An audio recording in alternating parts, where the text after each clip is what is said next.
we start? I guess with that initial thing that I mentioned, that when they first arrived here in Australia, there was Paul, there was John, and there was George. George, of but course. There was no Ringo. There was a fellow by the name of Jimmy Nicol, who had been a member of Georgie fame's Blue Flames and had been recruited a matter of days before, because during a recording session, Ringo came down with a bout of tonsillitis, was rushed off to University College Hospital. The Beatles didn't only have to play in Australia, they had a very small European tour. So they rehearsed Jimmy overnight, whipped him off to Copenhagen and Amsterdam, then to Hong Kong, and even had to play in Adelaide because Ringo's throat was not getting any better. But he joined them in Melbourne. Ringo came in, and there's the wonderful photographs of 5 Beatles at the Melbourne press conference.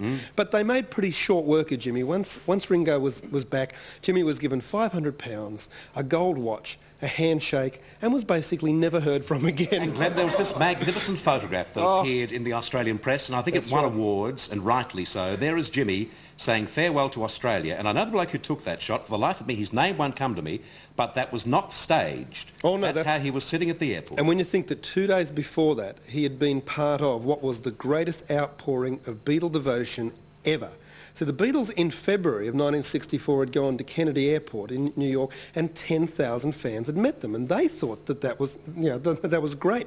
They arrive in Adelaide 4 months later, and there are 350,000 people in the streets to see them. Adelaide at that time had a population of about 500,000. So it wasn't only teenagers. It was, sort of like mum and dad and uncle and the dog. I mean, everyone was there to see the Beatles, and no scenes in Liverpool, London, New York ever during the entire span of Beatlemania ever eclipsed what happened in Adelaide.